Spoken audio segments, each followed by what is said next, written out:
Welcome back. Today in our Sunday Spotlight, celebrating whatever version of winter we get on the Connecticut Wine Trail. Margaret Ruggiero is the owner of Paradise Hills Vineyard and Winery in Wallingford. She's here to fill us in on the Winter Wine Passport program. It's a mouthful, but it sounds like a good time. Welcome. Thank you for being with us. Of course. Thank you for having me. So let's talk about the passport first. So this is something that's been going on for a few years. You have one of them in your hand. Yep. Tell us, you want people this. I said to you before we started, it might be easy to get people out in June, but this time of year, maybe people aren't thinking, let's go visit a winery. Here's a good reason why. Exactly. This is a great experience that visitors and people from in-state, out-of-state can go out and visit Connecticut Vineyards. We have 12 participating wineries that are participating in this program. You can pick up the passports and at any of those 12 wineries and sample wines from all different types of wines that are available at their locations. And so this literally works like a passport. There's an entry for each of the 12 participating vineyards. You have to get a stamp when you go there, and you have a little spot to take notes on your favorite wine, and you can work your way around the state trying wine and hopefully hitting all 12. Exactly. And then what's the payoff if you get them all? There's some amazing, fabulous prizes from 2-night stays in New York City to spa packages to golf experiences all around the state. So I was looking at the website, and it, I just picked two out: Hopkins in New Preston to Jonathan Edwards down in North Stonington. I mean, that's the whole state right there. You've covered the whole darn thing. So you might have to do a lot of driving, but you said you've been doing this for a few years, and people get out there and hit all 12. It's not uncommon. Yeah, you could definitely hit a few. There's like sectors in the state where you could hit like I'd say 2 to 3 maybe in one day. Visit, get your stamps, write your notes, and pick and select your favorite wines that you enjoyed at their locations. Now we have some pictures here from Paradise Hills Vineyards. Some of the looks good to me, and some other locations as well. You see the courtesies there for all the different places. I was looking. I know your winery's been around since 1997 in Wallingford.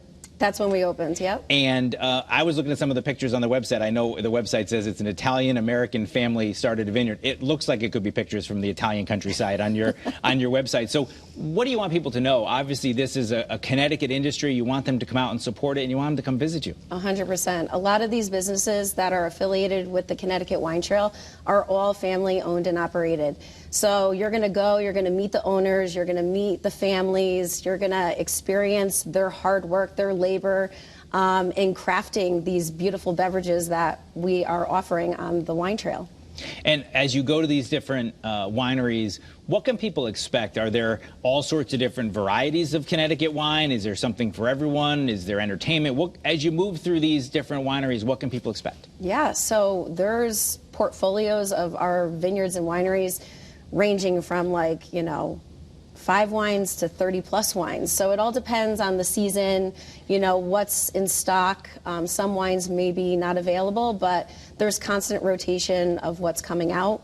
In addition to live music, special wine dinners, trivia to live music. There's stuff for everybody that could have a great experience during these cold winter months. And it's something that you can do, like you said, on a weekend night. You might want to go and visit one of these local places, and it can take you all over the state. I know the program's just getting going in the last few weeks. Are people already starting to ask you to stamp the passports and starting to move around? Oh, yeah. Opening day, they were there ready to get their passports. People are excited.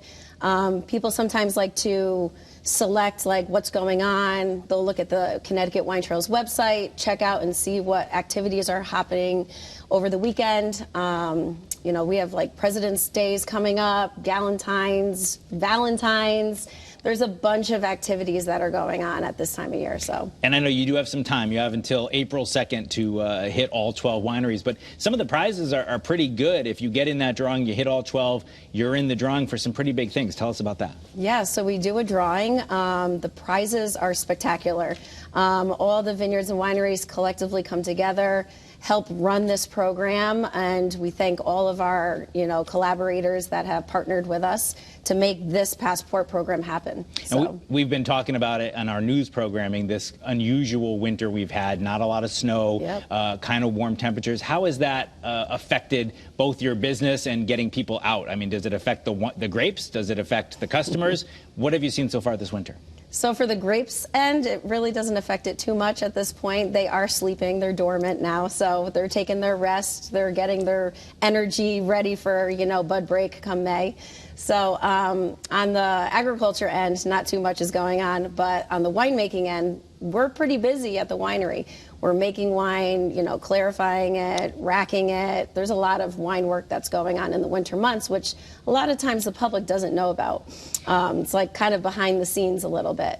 But there's a lot of stuff happening and going on. And how are you seeing with customers? Has it been busy? People coming out to the winery? People are coming out due to the weather. It has been mild. I don't want to jinx myself, though. Maybe we will get a snowstorm here or there in the near future. But people are coming out.